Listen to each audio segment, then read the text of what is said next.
SK எல்லாருக்குமே எல்லாமே இருக்கு அவர்கிட்ட. Hard work. மற்றவங்கலாம் பண்ண மாட்டீங்களான்னு கேட்காதீங்க. எல்லாத்தையும் கற்றுக்கிட்டேன்ல. ஆமாம், அதோட ஹெட் மாஸ்டர் அவர். இவங்க எல்லாருமே அதுலேருந்து வர ஒரு சாப்டரு. கரெக்ட். அதுதான் அவர் தான் அந்த புக். அவர் தான் புக். அதுதான் உண்மை. ஆக்சுவலாக அந்த சிலபஸை எழுதினவர், அந்த புக்குக்கான ஆத்தர், அந்த சினிமா யூனிவர்சிட்டிக்கான ஒரு என்ன சொல்கிறது, ஒரு பிரின்சிபல் அப்படி சொல்லலாம். ப்ரோ, என்னோட கிரிக்கெட் தான் ப்ரோ என்னோட லைஃபே. ஓகே. நான் எல்லாத்தையுமே கிரிக்கெட் மாதிரி தான் பார்ப்பேன். ஓகே. ஏன்னா every match every ball is not the same. இன்னைக்கு நீங்கள் 100 அடிச்சுக்கிட்டு கப்போட வீட்டுக்கு போனால் அடுத்த தடவை டக்கு ப்ரோ, அடுத்த தடவை 0. ஓகே. கடந்து அது நீங்கள் அதுலேயே ரொம்ப நாள் அதுலேயே இருக்க முடியாது. ஒரு அந்த மொமெண்ட் தான் உங்கள் மேலே லைட்டு. ஓகே, அவ்வளோதான். எஸ்கே எல்லாருக்குமே எல்லாமே இருக்குது அவர்கிட்ட.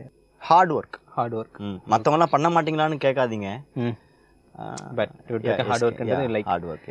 இது எல்லாத்தையும் தாண்டி இந்த சூப்பர் ஒன் அப்படின்னு ஒருத்தர் இருக்கார், சூப்பர் ஸ்டார் ரஜினி சார்.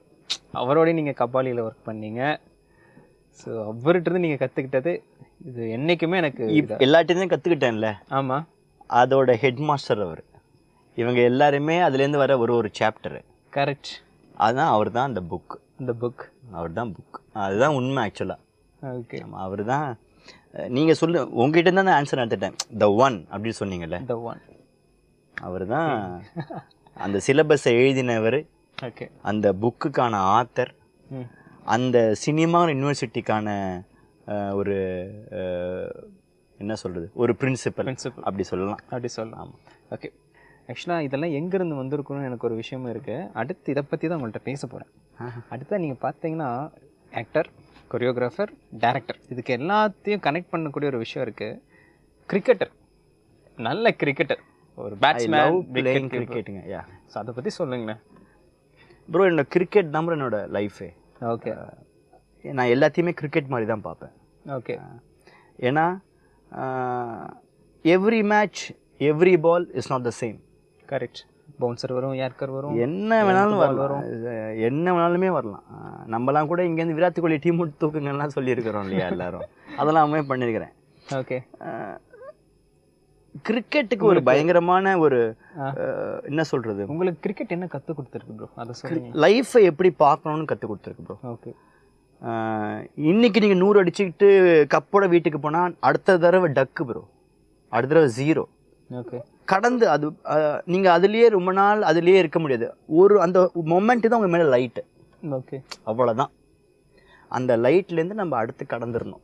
அந்த லைட்லேயே நம்ம அப்படியே இருந்துடவே கூடாது. அதுக்குன்னு நம்ம ஒன்றும் இதுவாக இருக்குது. ஏன்னா அதான் சொல்கிறேனே, எல்லா மேட்சுமே புதுசு, எல்லாமே அதே தான். நீங்கள் அதே மாதிரி தான் பண்ணுவீங்க. ஆனால் ஒருத்தன் வந்துட்டு உங்களை அவுட் ஆக்கணுன்னே ஒருத்தன் வரான், பால் போடுறான்.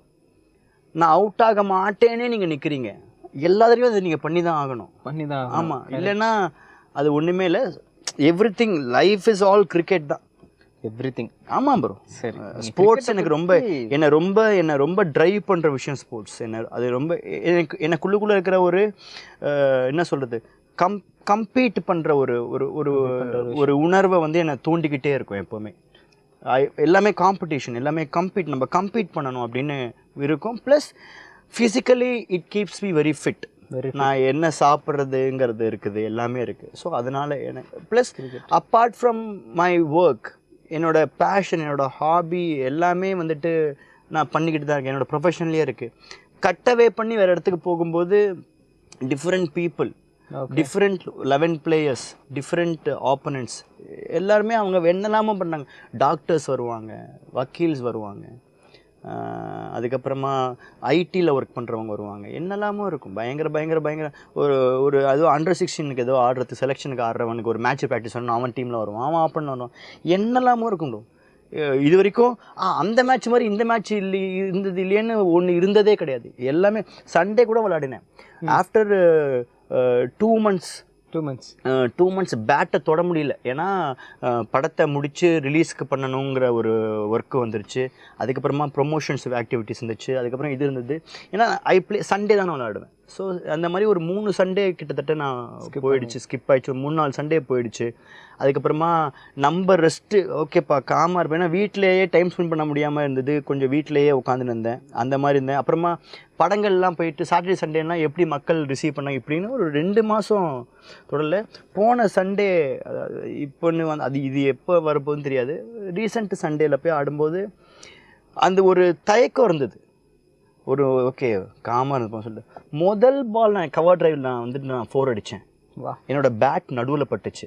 அது அவ்வளோதான் ப்ரோ. எது வந்தாலும் இனிமேல் பார்த்துக்கலாம்டாங்கிற ஃபீல் தான். அதுக்கு மேலே அந்த ஒரு பால் நான் அடுத்த பால் நான் அடிச்சிருப்பேன். ஒரு 30 ரன்னோ என்னமோ அடிச்சிருப்பேன் கம்மி பாலில். நான் தான் அந்த கேமில் நான் தான் இம்பேக்ட் பிளேயர் அவார்டு கொடுத்தாங்க எனக்கு. அந்த பாடியிலேருந்து அது போகலைன்னு நினைக்கும் போது சூப்பர். அது சும்மாலாம் இல்லை, சும்மா எஜ்ஜு வாங்கிலாம் போல ஏதோ குழக்குழன்னு இல்லை. நீங்க புக்கில் எடுத்து கவர் டிரைவ் எப்படி ஆடணும் நான் அந்த மாதிரி ஆடினேன். அந்த மாதிரி தான் என்னோட ஸ்வீட்டஸ்ட் ஸ்பாட் பேட்டில் பட்டுது. அது போகிறோம். என்னெல்லாமோ இருந்துச்சு என் மண்டேல, எவ்வளவோ பிரச்சனைகள் இருந்துச்சு. நம்ம என்ன பண்ண போறோம் நெக்ஸ்ட் அது எதுன்னு அப்படியே ரீசெட் பட்டன் நமக்கிட்டு ஓகே பார்த்துக்கலாம் அப்படிங்கிற ஃபீல் தான்.